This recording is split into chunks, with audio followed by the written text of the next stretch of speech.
design and grow products and product engagement at scale. So it looked like a couple of you are founders or have startups. I'm trying to get a sense of who's in the room. Students, how many students have we got? People who want to be a founder but are thinking of starting something. Oh, okay, yeah, none of that. Most of you are founders, okay. So yeah, I want to talk about not just what you have to do to scale, but how do we start thinking about scale from the very beginning and be designing for it. So I'll tell you a little bit about Ubongo, just to help you understand our story, and then talk some more about some kind of tips for really getting your products and engagement to scale. So this is Akili. She is a 4-year-old girl who lives at the foot of Mount Kilimanjaro in northern Tanzania here. And like all children, she's born with limitless potential. And we really see that potential. But pretty soon she's going to face some tough times. As an average kid in East Africa, she'll enter school at age 5 and have 177 kids in her class for one teacher. She'll probably share a book with about 12 other children. And she'll spend most of her school life memorizing facts to pass an exam in a language that she probably doesn't actually understand. Now, this is the situation that's similar or sometimes even worse for the 500 million kids in Africa. We're a continent of kids, and these kids are facing some of the world's most difficult development challenges. So at Ubongo, we really see all of these kids as our users and our potential users, and we believe that they have the potential to go on and fix all these other problems, but in order for them to do that, we have to ensure that they have a strong educational foundation so that they can go on and change their own lives and communities. So the way that we do that at Ubongo is we leverage the accessible technologies that these families are already using. So radio, TV, basic mobile phones, and increasingly now also smartphones. And we use those to deliver low-cost, high-quality, and localized edutainment that help kids learn and to love learning.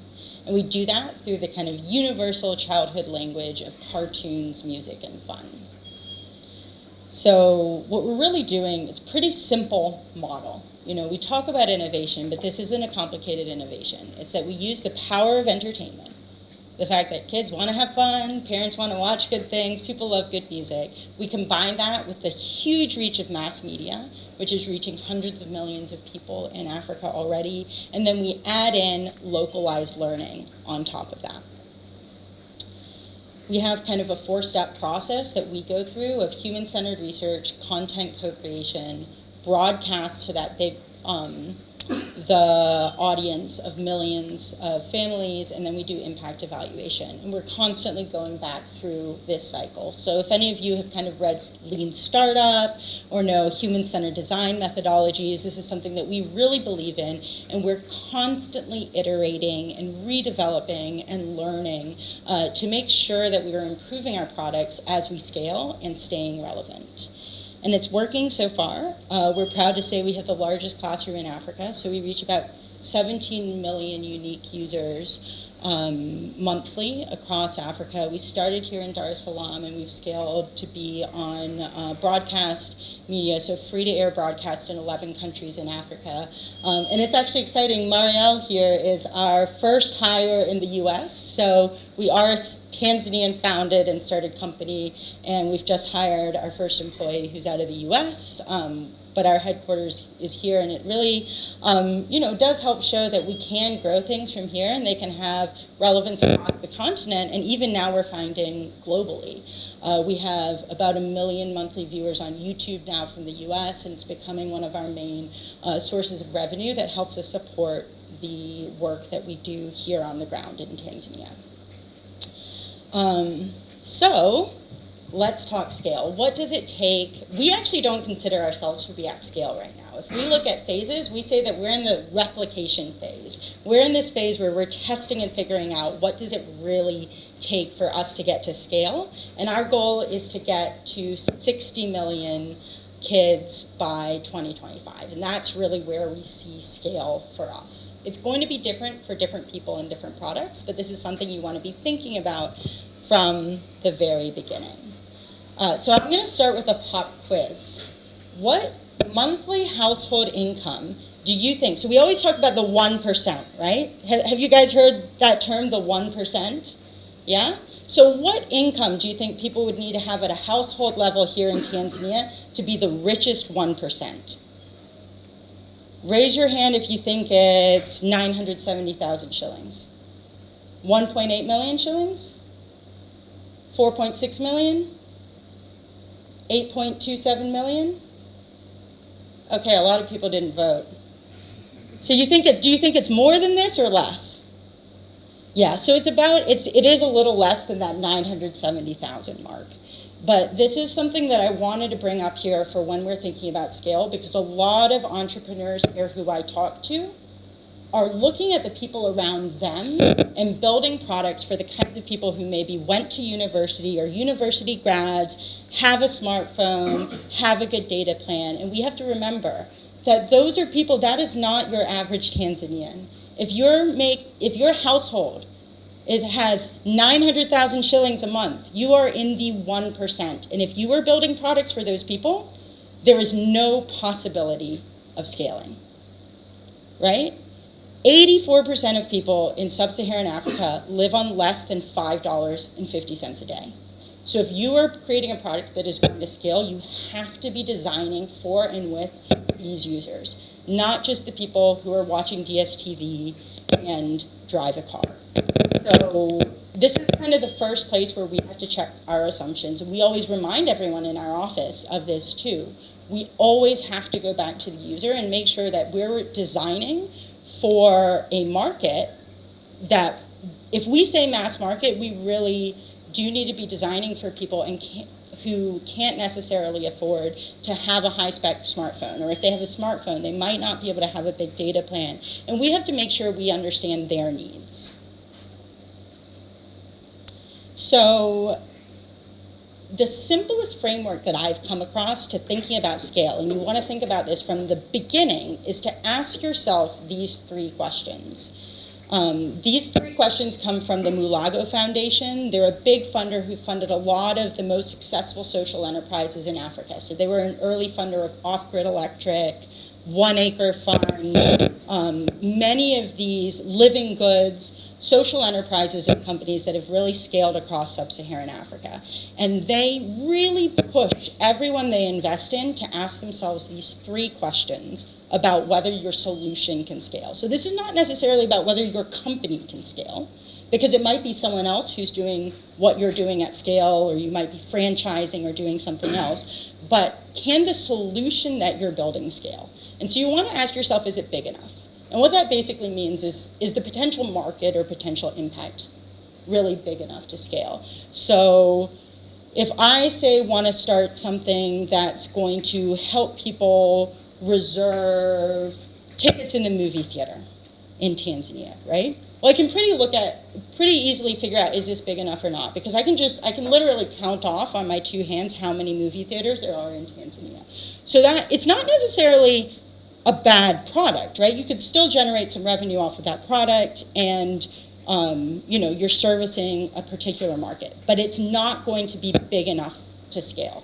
And for us as Ubongo, even just thinking about Kiswahili edutainment, that idea wasn't big enough for scale. TV edutainment wasn't even big enough for scale. We had to think beyond that and think, okay, what is our solution that can scale? It is local language edutainment, which is available across mass media platforms. And then if you look at the total number of people you could reach with a solution like that, now I know, okay, this is something that really can get to scale. Second question is it cheap enough? I mean, we already talked about, what's the average income, and most of that's going to the necessities. So you're looking at very small margins of disposable income for people. So you need to figure out, is your solution cheap enough to scale? That's both cheap enough for your customers and then also cheap enough for you to do. And the other side of this is there the financing? So there are some agricultural companies that do, say, agricultural inputs.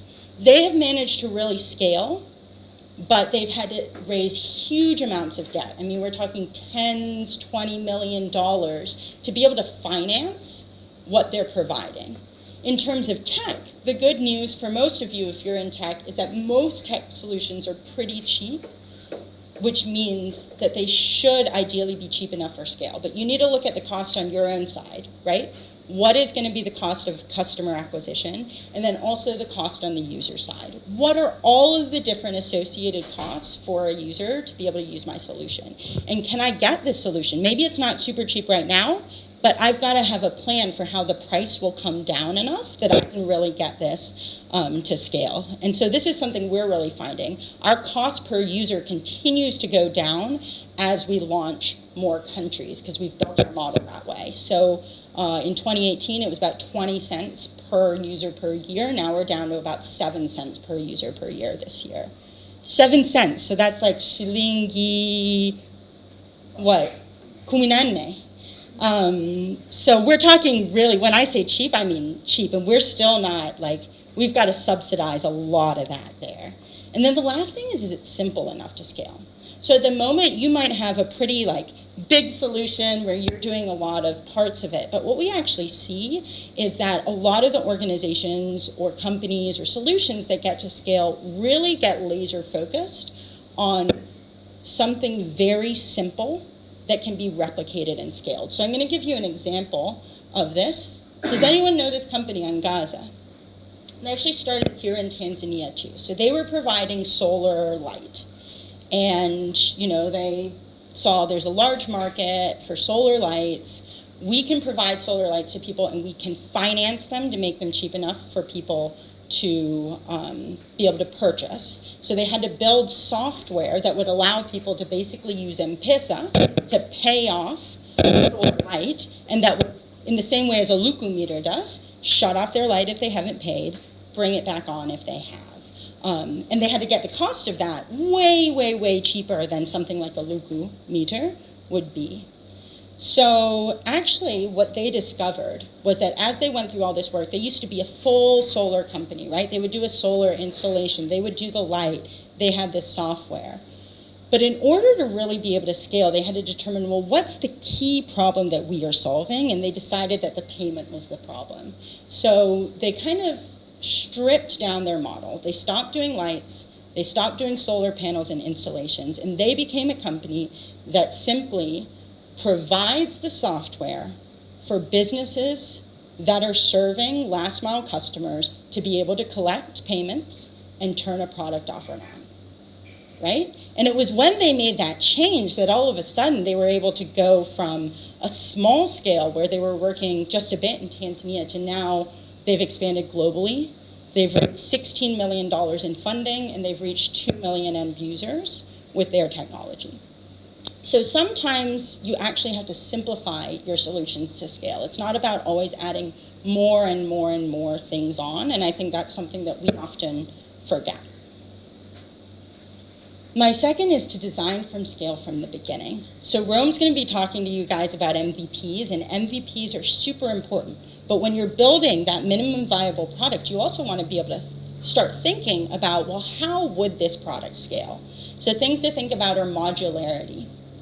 Are there things that you can swap in and out to achieve scale or adjust your product for different situations? Adaptability. This is something we have to think about a lot. How is this going to adapt to another market? So we're starting with Vodacom here in Tanzania, but let's say we're going to try and scale to Rwanda or elsewhere. How do we adapt to work with a different MNO or within a different culture or different language? Think about the unit economics. We talked, is it cheap enough? So what is the cost per customer now? What is the cost of customer acquisition and how does it come down?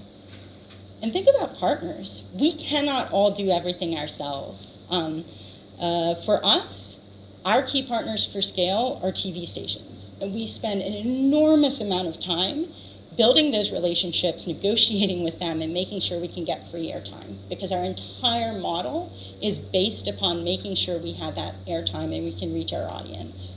And then also figuring who does what at scale. So right now, it's kind of likely that you do everything because you're in the early stage. But you want to make sure that you see who else is in the ecosystem. A lot of the jobs that are right now your job are going to become other organization or other companies' jobs to do. So when we started doing apps, we built our apps ourselves, or we hired in companies to build our apps, and that was a huge amount of work. Now that we're growing and we're scaling, we've built enough of a brand where we can partner with companies who are dedicated app development companies, who are creating top quality educational apps, but don't have a brand for the market. Whereas we have a strong educational brand. We don't do any coding anymore. We find someone with a great app, put our characters on their app, help them make sure it's going to work for our audience, and then release a co-branded app, which is someone else's technology and our brand on it. And this is a way where, again, we've been simplifying so we can grow much more quickly. We're going to be releasing 8 apps this year, whereas it was only 1 app last year from this model. So a pretty practical look at how we have been making sure we design for scale is we knew that language was going to be our key barrier for scale with Ubongo, right? There's over 1,000 languages spoken in Africa. How can we get into all these languages? Tanzania is easy. Kila mtu anaongea Kiswahili. If we want to go to Uganda, we have to be in 8 different languages to reach 90% of the population. So by starting at least doing bilingual programs, always in English and Kiswahili, we were able to deal with some of the issues and design from the beginning to make sure that our model and our content would be able to go to different languages. So you can see, anyone who does graphics know that white backgrounds are nice because you can paste anything onto it and it's going to be okay. So whenever we're dealing with literacy, for D, of course, we put the dafu on a white cloud. So then we have a version of this with a blank white cloud, and in English, I go and put a dog. And then in Nigeria, I'm going to put a dada. So I can change this out as many times as I need, and it's very quick adaptation. Instead of if I'd had an animated dog on there, I would be spending a lot of money and a lot of time replacing that dog with a dancing dafu. So that was our first round, but you always want to test these assumptions as you go. This for us has worked for going into maybe, this has taken us to 4 languages. But we hit a wall when we got to Kinyarwanda because we realized that in Kinyarwanda, all the words start with like the same 4 letters. Like it's all a K, an I.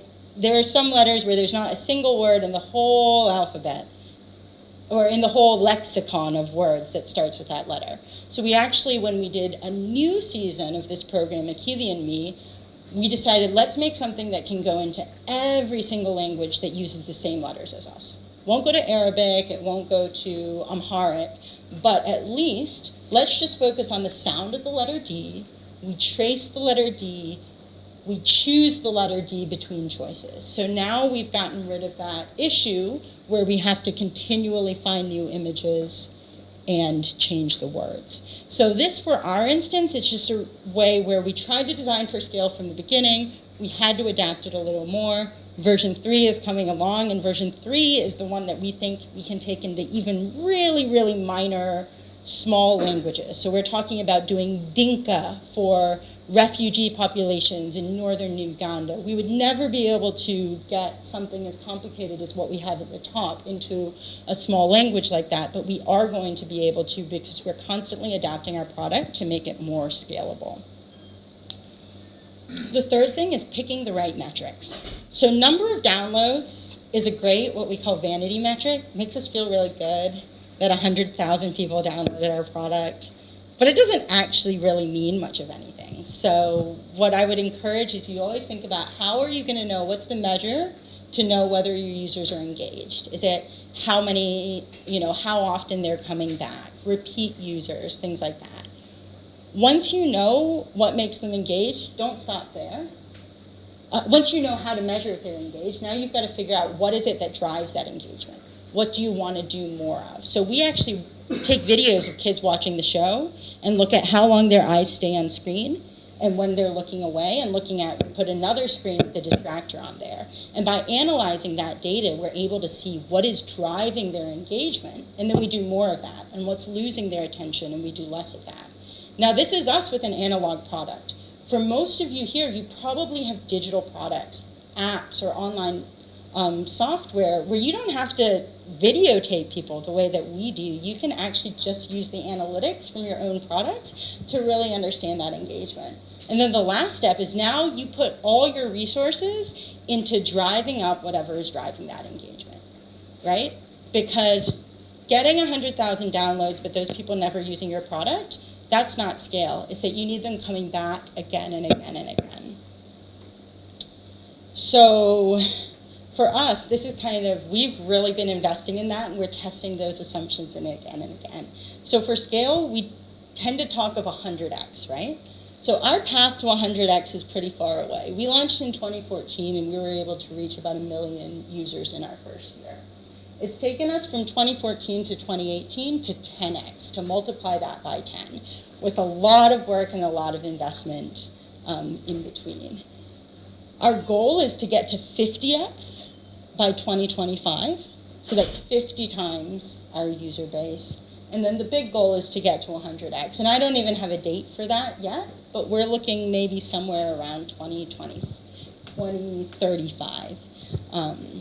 So it's a marathon, and you've got to keep plugging at it. And the reason why I put this up to here is what I would say is if you're really wanting to get something to scale, pick something that you love doing, because it is a marathon.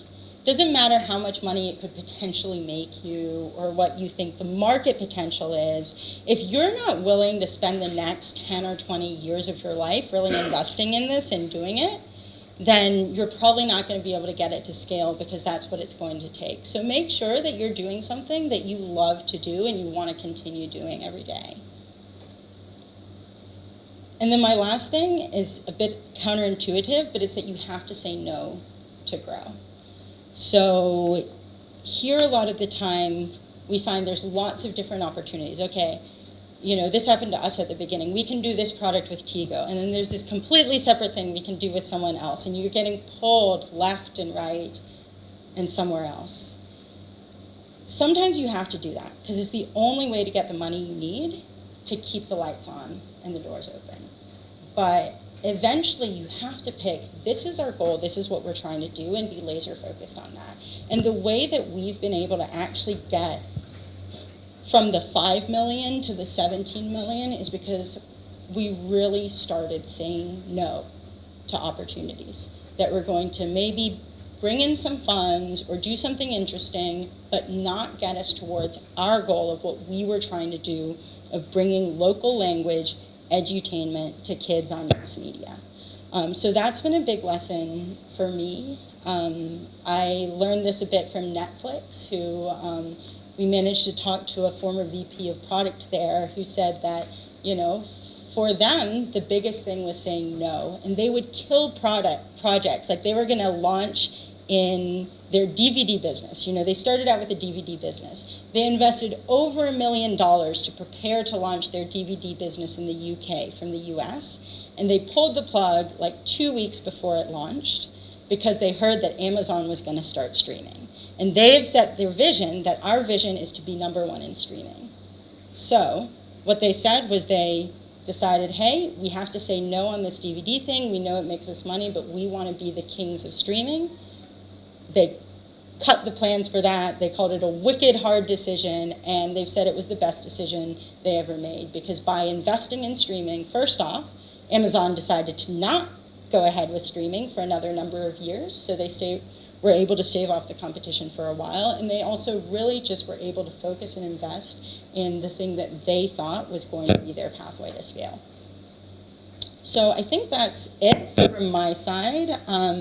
Does anyone have any questions? I hope this was at least a little bit helpful as you're thinking about creating your products and scaling them.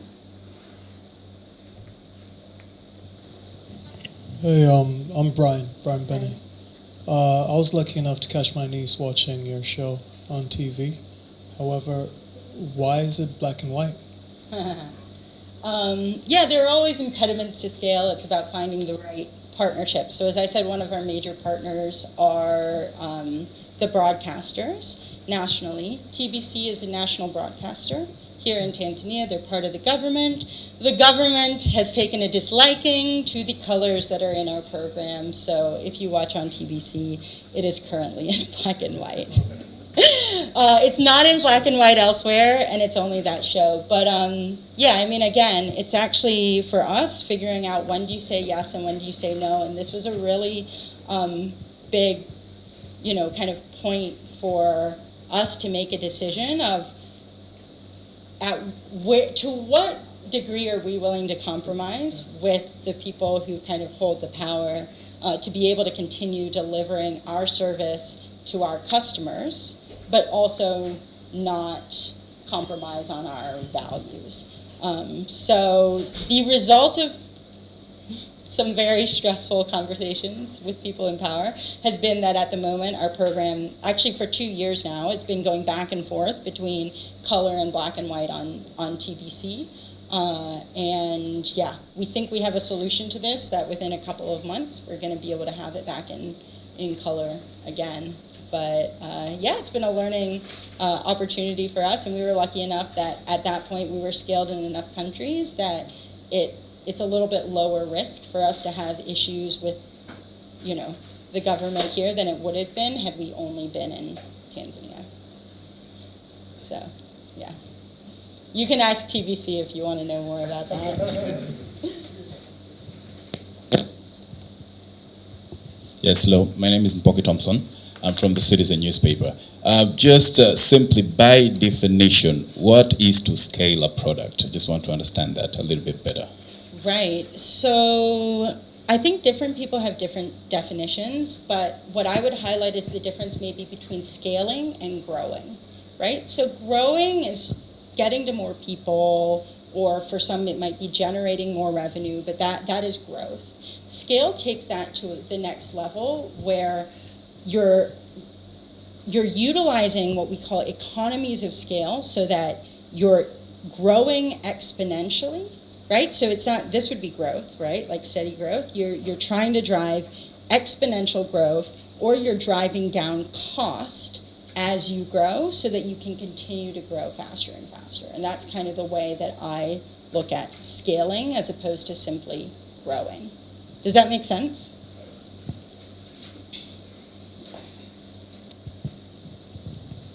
Well, my name's Justus Justinian.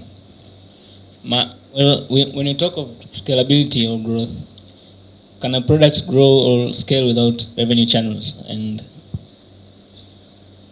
yeah, well, this is why I said I was going to talk about scaling product, because we generate about the same amount of earned revenue now commercial revenue as we did in 2014 or 2015. So while we've been very successful in scaling product, we have not been scaling revenue. And again, when I said saying no is important, we decided that that is not a priority for us right now. So because we're able to deliver outcomes, we are able to generate revenue in a different way than from our audience, right? So we're basically selling our impact on to people who want to fund that impact. So in a way, of course, you need revenue to scale, and ideally you would have revenue coming from your users, but that is not always going to be possible. And for us, our priority is not revenue, it is scaling. So we are scaling without generating revenue from those users. But of course, you still have to have money to do it, because now, we've got a representative based in Nigeria and based in Kenya and 2 people in South Africa, and we have to be able to pay those people. So you do need money to be able to scale, but you don't need, depending on your product, you don't necessarily need buckets loads, right? Especially for digital products. Like, we've had a huge audience in the US for years now, and we've just hired our first person in the US. So we've been able to scale there without any investment. We're not paying for any marketing or advertising there. It's all been organic. Well, I would say we don't have a problem with bouncing in and out. We have kind of pretty low turnover within our team, and it's because we're really focused on culture and in investing in people. We were a small Tanzanian startup that was bootstrapped, so we haven't always been able to pay necessarily the best pay, but we've always focused on making sure that we understand what's important to people, and we build a company culture that can help provide that. So to me, it's the same as with listening to your customers. In a way, it's listening to the people who are working with you. So we know for creatives it's difficult if people are kind of consulting and having on and off jobs all the time. So one of our big things is we make a long-term commitment with people, right? We're not saying, hey, you just come in for this and then you leave. We want to invest in people and we want them to invest in us. So our animators, we've got people who joined us as an intern 6 years ago now and will be a senior animator with us now. The other thing is we've made sure that we have grown people with us as we've grown. So we have very open policies. We have an open pay scale, so you know exactly what the pay scale is. You know where you sit, where you can go, and where someone else would be, and it provides transparency. We also have kind of an open, very kind of level hierarchy where we make sure that anyone can come to me and tell me if they have a problem. And not only that, we expect them to, right? So one of our principles, we have 11 principles, they're written on the wall. One of them is speak up and speak out. If you see something you're not okay with, or if you think we should be doing something in a different way, not only are you allowed to speak up, you are expected to. And so we've been able to make sure that people are empowered to be able to feel like they're driving the organization rather than just being employees who we've brought on board. And then, I'm constantly fundraising so that we can make sure that, okay, it was okay when you were starting up 6 years ago to pay people next to nothing, but at some point, they're growing with you, and so you have to be able to grow people's, salaries and compensation with that.